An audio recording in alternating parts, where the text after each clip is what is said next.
It is week 14, and I want to talk about the wig for a hot second. It is off of my stand because I started working on my Yoshi wig, but I think I got a lot of the touch-ups done. Like, there's some areas that you see bobby pins. I'm not worried about bobby pins. I'm worried about empty spots and wefts showing. But this hairline in the front is all glued right now, and I took a very abstract way of doing the fake hairline. Okay, the wig is back on. I let these dry for 2 whole days, and this is sort of what before and after looks like. It's really choppy, very choppy. That is more obvious when I glue this down and do my makeup. I am not going to point with my sharpest pair of scissors. When I come in and do makeup, I'm going to trace it down and do the cracks along with these and try to trim more upward, because you can kind of see it here. I can't do it on, but trim upward to get some more cracking looking effect. Originally I wanted the whole thing really cracky. I'm not going to do that. Changed my mind. I want very subtle cracks, but I want it to mingle down into the makeup. So it looks really weird, but I'm hoping that when I do the makeup, it will line up, it makes sense. Also, I just want to point this out. Everyone I've talked to said, you gotta be careful of doorways. That's 7 inches tall. I'm not that tall of a person. So, trust the process in making a pattern. Okay, wig is off. I have hair all over my face because I was trimming the front of those bangs. Not bangs, the front, just the front pieces. It's back on the mannequin. I need to glue on these little pieces and the mask pattern. It's right here. It's going to be 3 parts, so there's going to be the top one that will hold on to the wig itself. Then the nose piece, which will connect on the side. It's going to be like a snap adhere, some type of adhesive, not connector. There we go, connector. So the two can be separated, but this nose piece will not move. But there will be something underneath to connect the jaw piece. So when I articulate my jaw, it will open. I did the pattern to my mouth shut. But when I open my mouth and talk, it should separate, because there's going to be teeth. There's teeth in this gap. So I want, when I talk, even though I don't open my mouth super wide when I talk, but if I were to physically scream and open my mouth, there'd be separation. So it looks like the teeth are talking, you know? That's the goal. So I got the pattern made for the mask, and I already got those foam pieces cut and they're being primed. They're drying outside. I am working on the teeth decal on the mask, and I think my little interest in FX makeup came through when I was like, why don't I use fake nails? Now, these aren't traditional fake nails. These are typically glued to the tips of the nail, and then you do acrylic.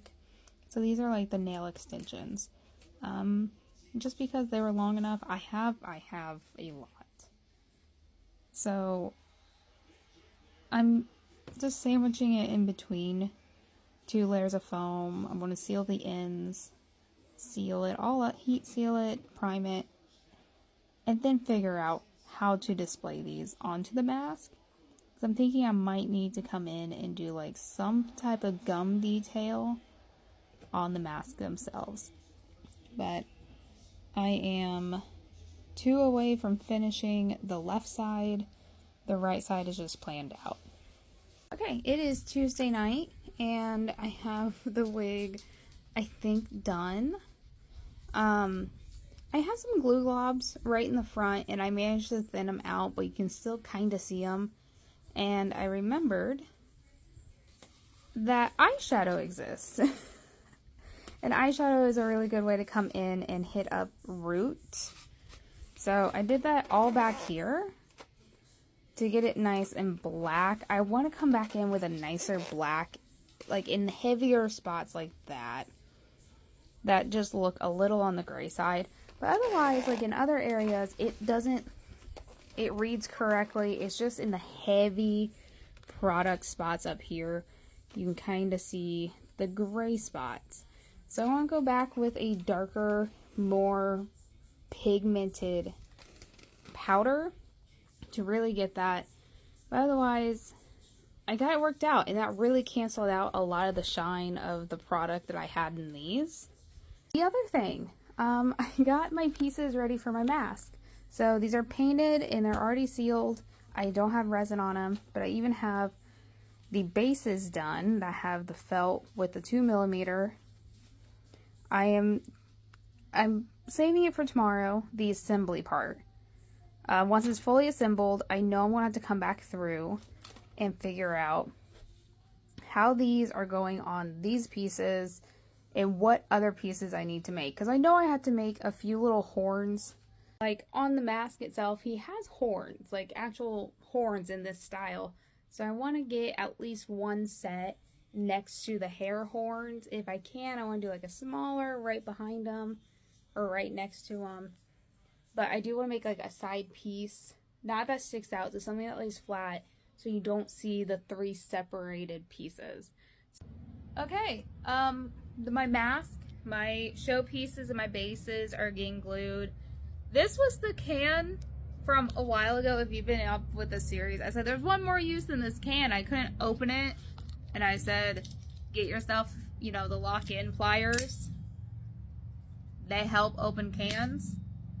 Well, when I said one more use, I thought open it and be done. It had one project left, basically. So it's officially out, but this is the rest of the contact cement for Riot. So I feel very proud of myself.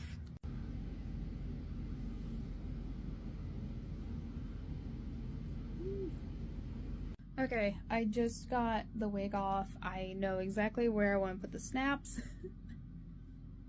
I know where I need to put the little pouch that's going to hold the little light thing. I think I still need, oh god, the inside of this looks like trash. Going in the wig, not under the wig, in the wig. I have successfully made a pouch with EVA foam and extra wefts. And now this little clip of hair comes down and you will never see the battery pack. It's so late. I filmed everything so late last night, ending off week 14. And I came home and immediately started working and forgot to post. So hi, I will be kicking off week 15 here soon. And that is Zach screaming in the background, but I will explain everything going on. I feel stupid. It's 10 o'clock at night. I am sorry. Very late post on accident because I'm stupid.